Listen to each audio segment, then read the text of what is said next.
একসময় বাগেরহাটের রাজনীতিতে পরিচিত এক দৃশ্য ছিল দামি গাড়ির দরজায় ঝুলে প্রটোকল দিচ্ছেন যুবক নেতা জুয়েল হাসান সাদ্দাম। ফেসবুক জুড়ে তার পোস্টে বারবার উঠে আসত অভিভাবক শেখ হেলাল ও শেখ তন্ময়ের নাম, ছবি, ভিডিও। ক্ষমতার ছায়ায় দাঁড়িয়ে থাকা সেই সাদ্দামের জীবনের পরিণতি আজ সম্পূর্ণ উল্টো। কারাগারের অন্ধকার, ভেঙে পড়া পরিবার আর এক হৃদয় বিদারক ট্র্যাজেডি। 2 আগস্ট 2024 দেশের পরিস্থিতি দ্রুত উত্তপ্ত হয়ে উঠছে। শেখ পরিবারের সদস্য শেখ তন্ময় তৎকালীন প্রধানমন্ত্রী ফুফু শেখ হাসিনাকে ফোন করেন। কথোপকথনে তিনি জানান, ফুফু, পরিস্থিতি তো ক্রমেই নিয়ন্ত্রণের বাইরে চলে যাচ্ছে এবং তিনি বিদেশে চলে যেতে চান। উত্তরে শেখ হাসিনা তাকে দ্রুত দেশ ছাড়ার নির্দেশ দেন এবং একই সঙ্গে অনলাইনে থেকে নেতাকর্মীদের সঙ্গে যোগাযোগ বজায় রাখার পরামর্শ দেন। এরপর 5 আগস্ট দুপুর পর্যন্ত শেখ তন্ময় অনলাইনে একাধিক গ্রুপ খুলে নেতাকর্মীদের উদ্দেশ্যে দিক নির্দেশনা দিতে থাকেন। প্রকাশ্যে তখনও তিনি আন্দোলনের সমন্বয়কের ভূমিকায়, তবে বাস্তবতা ছিল ভিন্ন। সে সময় তিনি পরিবার সহ দেশের বাইরে অবস্থান করছিলেন। 5 আগস্ট শেখ হাসিনা দেশ ত্যাগ করার সঙ্গে সঙ্গেই শেখ তন্ময়ের ফোন বন্ধ হয়ে যায়। এরপর সীমিত সংখ্যক ঘনিষ্ঠ নেতাকর্মীর সঙ্গে যোগাযোগ রাখলেও সেই পরিসরও দ্রুত সংকুচিত হয়ে পড়ে। এই সীমিত যোগাযোগের মধ্যেই ছিলেন বাগেরহাট সদর উপজেলা ছাত্রলীগের সভাপতি জুয়েল হাসান সাদ্দাম, স্থানীয় রাজনীতিতে যিনি পরিচিত ছিলেন শেখ তন্ময়ের ডানহাত হিসেবে। অনেকে জানেন না কে এই সাদ্দাম। 5 আগস্ট পর্যন্ত রাজপথে থেকে ছাত্র জনতার প্রাণ নিয়েছে। ওর ফেসবুকে যান, কি ভয়ঙ্কর সব হুঙ্কার। ড্যাশিং লুকের হ্যান্ডসাম ছেলে শেখ তন্ময় জীবনে একদিন রাজনীতি না করেও বিদেশ থেকে পড়াশোনা করে এসে রাতের ভোটে এমপি হয়েছিলেন। ফেসবুকে দেওয়া ছবি অনুযায়ী তন্ময়ের কোটি টাকার দামি গাড়ির দরজায় ঝুলে প্রোটোকল দিতেন সাদ্দাম। শেখ হাসিনার জন্য দোয়া করবেন, জয় বাংলা, জয় বঙ্গবন্ধু। একসময় এলাকায় দাপটের সঙ্গে পরিচিত ছিলেন জুয়েল হাসান সাদ্দাম। বাগেরহাট সদর উপজেলা নিষিদ্ধ সংগঠন ছাত্রলীগের সাবেক সভাপতি। রাজনৈতিক পরিচয়ের আড়ালে সাধারণ মানুষের উপর দীর্ঘদিন ধরে প্রভাব বিস্তার করতেন বলে অভিযোগ রয়েছে। জমি দখল, চাঁদাবাজি, ভয়ভীতি দেখানো, এমন নানা অভিযোগে এলাকায় আতঙ্কের নাম হয়ে উঠেছিলেন তিনি। শুধু তাই নয়, গত জুলাই মাসে সাধারণ শিক্ষার্থীদের উপর দমন পীড়নের অভিযোগও আছে তার নামে। আসসালামু আলাইকুম প্রিয় দর্শক, ভিডিওর শুরুতে কিছু ভিডিওর অংশ বিশেষ দেখেছেন, দেখে বুঝতে পেরেছেন আজকের এই ভিডিওটা কতটা গুরুত্বপূর্ণ হতে যাচ্ছে। দর্শক, ভিডিওটি না টেনে সম্পূর্ণ দেখুন, আর আমাদের চ্যানেলে নতুন হয়ে থাকলে চ্যানেলটি সাবস্ক্রাইব করে আমাদের সাথেই থাকবেন। দর্শক, চলুন ভিডিওগুলো দেখে আসি। মৃত স্ত্রীর সন্তানদের দেখতে প্যারোলে মুক্তি মেলেনি ছাত্রলীগ নেতা সাদ্দামের। যদিও প্রশাসনের দাবি, সাদ্দামের পরিবার প্যারোলের জন্য আবেদনই করেনি। এই বিষয়টি নিয়ে পক্ষে বিপক্ষে অনেক যুক্তি তর্ক দেখা যাচ্ছে। বিষয়টি এতটাই আলোচনার জন্ম দিয়েছে যে নির্বাচনের এই ভরা মৌসুমেও মানুষ সাদ্দামের বিষয়টি নিয়ে আলোচনা করেছেন। কিন্তু একটি বিষয় সকলে এড়িয়ে যাচ্ছেন, সেটি হচ্ছে সাদ্দাম ইস্যুর মেইন পয়েন্ট কিন্তু প্যারোল না। সাদ্দাম ইস্যুর মেইন পয়েন্ট হল সাদ্দামের বউ তার বাচ্চাকে নিজ হাতে শেষ করে অবশেষে সে নিজেও অপমৃত্যু করেছে। যদিও পরিবারের দাবি ভিন্ন, সে বিষয়ে পরে আসব। অনেকে জানেন না কে এই সাদ্দাম। 5 আগস্ট পর্যন্ত রাজপথে থেকে ছাত্র জনতার প্রাণ নিয়েছে। ওর ফেসবুকে যান, কি ভয়ঙ্কর সব হুঙ্কার। ড্যাশিং লুকের হ্যান্ডসাম ছেলে শেখ তন্ময় জীবনে একদিন রাজনীতি না করেও বিদেশ থেকে পড়াশোনা করে এসে রাতের ভোটে এমপি হয়েছিলেন। ফেসবুকে দেওয়া ছবি অনুযায়ী তন্ময়ের কোটি টাকার দামি গাড়ির দরজায় ঝুলে প্রোটোকল দিতেন সাদ্দাম। তার প্রমাণ তো এই ছবিতেই দেখতে পাচ্ছেন। শেখ তন্ময় হাসিনার নির্দেশে বিদেশে চলে গেছেন 4 আগস্ট রাতেই। পরের 8 মাসে সাদ্দাম অন্তত 20 বার শেখ তন্ময়ের সঙ্গে পুরনো ছবি, ভিডিও দিয়ে ফেসবুকে লিখেছেন, প্রিয় অভিভাবক। রাজপরিবারের তন্ময় এখন কানাডায় স্নোফল দেখছেন ফায়ার প্লেসের উষ্ণতা মেখে। আর যশোরে জেলে পৌঁছে সাদ্দাম। আবার একদিন কিছু ঘটলে তন্ময় আবার দাপুটে এমপি, মন্ত্রী হবেন। নতুন কোনো সাদ্দাম গাড়ির দরজায় ঝুলে প্রোটোকল দেবে। আর এখনকার প্রোটোকল দেওয়া সাদ্দামরা জেলে থাকবে, এটাই নিয়তির চক্র। মজার ব্যাপার কি জানেন, যে হাসিনা শেখ তন্ময়ের জন্য সাদ্দাম মানুষ মারতে রাজপথে নেমেছিল, সেই হাসিনাও কিন্তু ভালো আছে। হাসিনার ছেলে মেয়ে ভালো আছে, ইভেন সাদ্দামের এলাকার এমপিও ভালো আছে। কোটি কোটি টাকা কামিয়ে 5 তারিখ পালিয়েছে। মাঝখান থেকে সাদ্দামের জীবন শেষ, পরিবার শেষ। এমন সাদ্দাম বাংলাদেশে এই মুহূর্তে লাখ লাখ। কিছু আছে জেলে, বাকিরা নতুন সরকার আসার পর জেলে যাবে, নতবা দেশ ছেড়ে পালাবে। রাজনীতি করতে চাইলে রাজা হন, রাজা হয়ে রাজনীতি করেন। না পারলে অন্য কাজ করে জীবন চালান, যাতে নিজে বেঁচে থাকতে পারেন, যাতে নিজ অন্যায়ের জন্য আপনার বউ বাচ্চাকে মরতে না হয়। সাদ্দাম যার জন্য এত কিছু করেছে, সেই হাসিনার কিন্তু কিচ্ছু যায় আসে নাই। বিশ্বাস করেন, সে খুবই খুশি, কারণ সাদ্দামের মরে যাওয়া বউ বাচ্চাকে নিয়ে সে এখন মায়া কান্না করতে পারবে। হাসিনা চায় সাদ্দামের এই ঘটনা আরও অনেকের সাথে ঘটুক, অথচ হাসিনা ঠিকমতো খোঁজ নিলে সাদ্দামের বউ তার বাচ্চাকে মেরে দিয়ে নিজে মরত না। ভিডিওতে অনেকের হাসিও আসতে পারে, আবার সাদ্দামকে অনেক বোকাও মনে হতে পারে। বাট আপনি যখন আপনার নেতার কথাতে অমুককে মারেন তমুককে মারেন, তখন আপনিও কিন্তু একজন সাদ্দামি হয়ে যান। নেতাদের টিকিট সবসময় কাটাই থাকে, সাদ্দামদের থাকে না।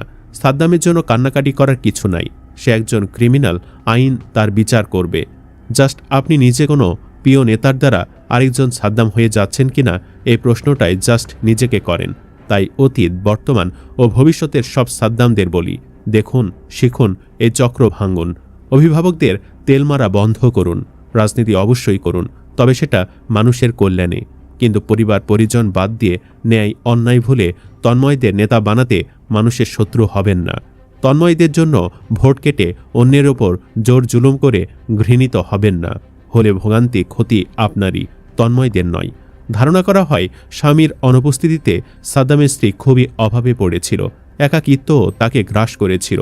যে শেখ তন্ময়ের জন্য সাদ্দাম কাজ করত, সেই তন্ময় কিন্তু ঠিকই হাজার হাজার কোটি টাকা মেরে দিয়ে বিদেশে বসে আছে। বাগেরহাট 1 আসনের সাবেক সংসদ সদস্য শেখ হেলালুদ্দিন ও তার ছেলে বাগেরহাট 2 আসনের সংসদ সদস্য শেখ তন্ময় সহ 5 জনের বিরুদ্ধে 200 কোটি টাকার চাঁদাবাজির মামলা দায়ের হয়েছে।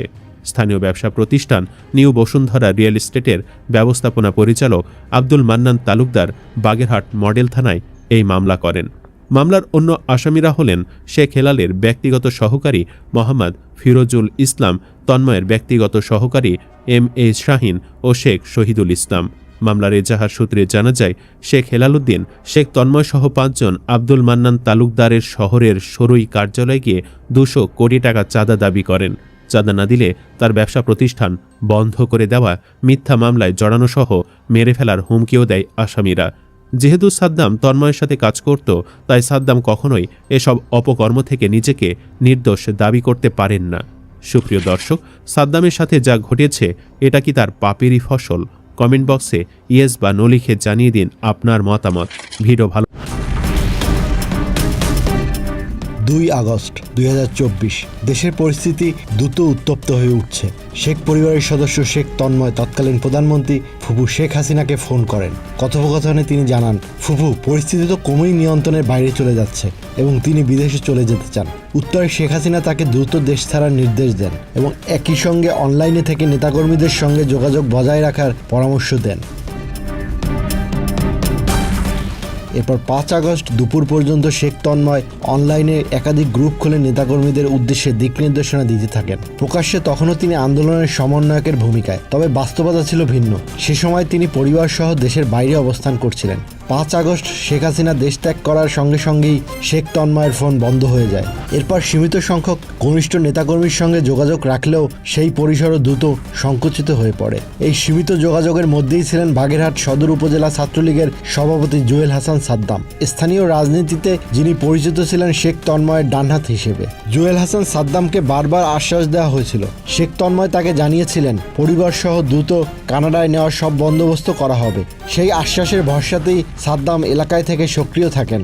এক পর্যায়ে তাকে বিভিন্ন সহিংস কর্মসূচিতে যুক্ত হওয়ার নির্দেশ দেওয়া হয়। ঝটিকা মিছিল, ককটেল বিস্ফোরণ, এসব কর্মকাণ্ডে তার সরাসরি সম্পৃক্ততার অভিযোগ রয়েছে। 2024 সালের 17 মার্চ একটি মিছিল ও ককটেল বিস্ফোরণ সংক্রান্ত মামলায় তাকে আসামি করা হয়। 5 এপ্রিল গ্রেপ্তার হন সাদ্দাম। এর বাইরে জুলাইয়ের গণ অভ্যুত্থান চলাকালে সংগঠিত একটি হামলার মামলাও রয়েছে তার বিরুদ্ধে। গ্রেপ্তারের পর থেকে তিনি কারাগারেই রয়েছেন। দীর্ঘ সময় পার হলেও তার জামিন হয়নি।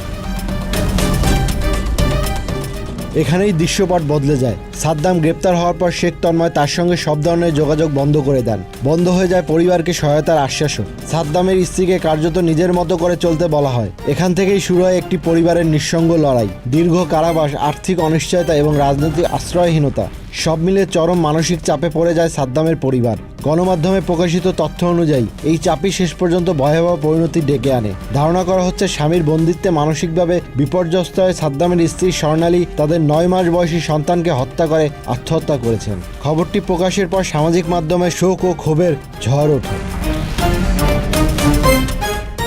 আজ একদিকে শেখ তন্ময় কানাডায় অবস্থান করছেন, অন্যদিকে যশোর কারাগারে দিন গুনছেন জুয়েল হাসান সাদ্দাম, যিনি একসময় তার গাড়ির দরজায় ঝুলে প্রোটোকল দিতেন।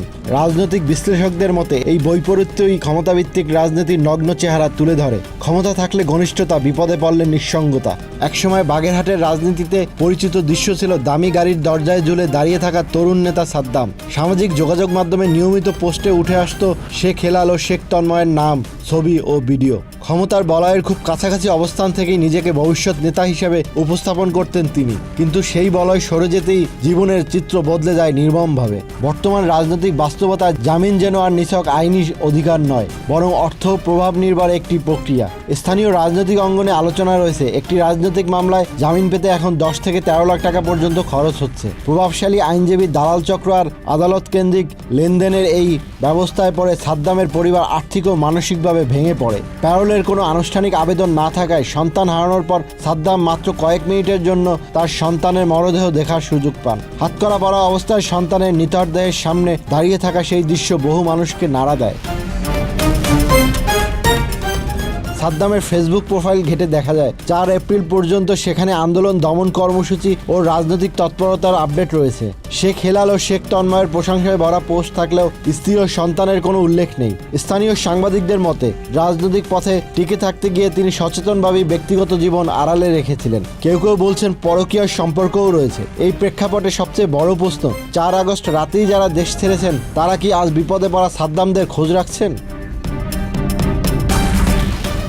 পরিসংখ্যান বলছে 1 বছরে আওয়ামী লীগের প্রায় 44,000 নেতাকর্মী ও সমর্থক গ্রেপ্তার হলেও তাদের মধ্যে প্রায় 33,000 জামিন পেয়েছেন।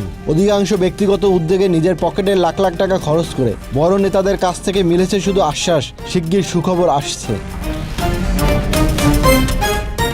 অনেকের মতে সময় বদলাবে, তন্ময়েরা ফিরবেন, এমপি বা মন্ত্রী হবেন, তখন নতুন কোনো সাদ্দাম আবার দামি গাড়ির দরজায় ঝুলে প্রোটোকল দেবে, আর বিপদ ঘনালে ক্ষমতার কেন্দ্রে আবার দেশ ছাড়বে। জেলে পড়ে থাকবেন সেই কর্মীরাই। এই বাস্তবতা থেকেই উঠে আসে কঠিন কিন্তু জরুরি বার্তা।